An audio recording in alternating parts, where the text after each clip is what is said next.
Good morning, ladies, and welcome back. Today is Monday, and this is your second week in that new Read Aloud assignment packet, okay? So you're going to do your writing in there today.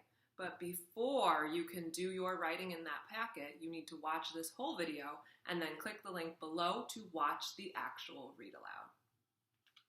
While you are reading Chester's Way and every other book this week, you are going to be focusing on this LT. I can describe characters in a story. So you're really going to be focusing in on those main characters that you're seeing in this book today. Of course, we know one will probably be Chester based on the title, but I want you to see if there are other characters. When you're writing today, you're going to choose one of the main characters and write about their feelings throughout the story. But you're not just going to write about the feeling. You're going to write why they're feeling that way and how the character is changing from the beginning, middle, and end.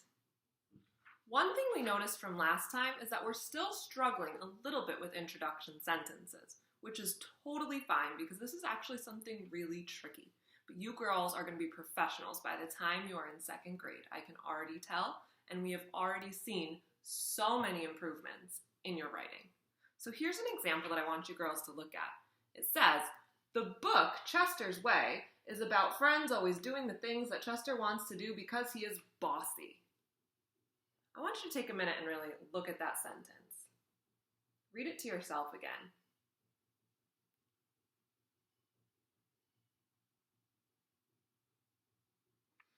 Do you think that this sentence sets your writing up so that the reader knows exactly what you're talking about? It's a little confusing, right? Because, okay, so the book is about friends, but they're always doing things that Chester wants to do because he's bossy. We really don't know who Chester is or why he's bossy or what that even means. So I want you to think of a better introduction sentence.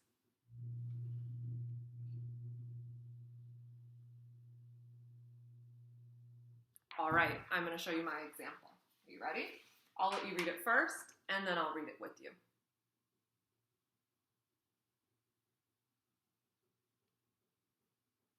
Okay. Chester's Way is a story about friendship and flexibility. In the beginning, the main character, Chester, is So notice, girls, of course I still use the title, but I told what the main idea of the story is. It's about friendship and being flexible.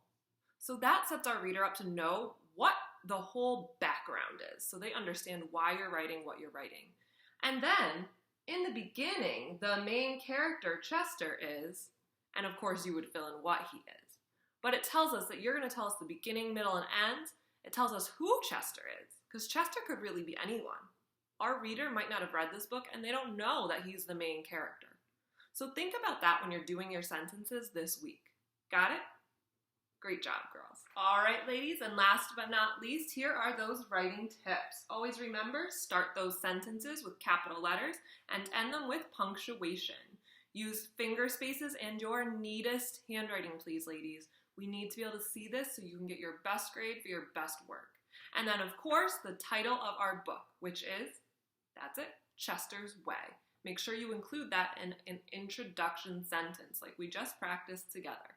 If you want to use that introduction sentence for today, you may. Let me show it to you one more time. Chester's Way is a story about friendship and flexibility. In the beginning, the main character, Chester, is, so that introduction sentence, Chester's Way, is a story about friendship and flexibility. You could use that. And then, of course, you're answering, how did the character feel in the beginning, middle, and end of the story? And then you want to do an illustration that matches your words. Please take your time and do your best work, ladies.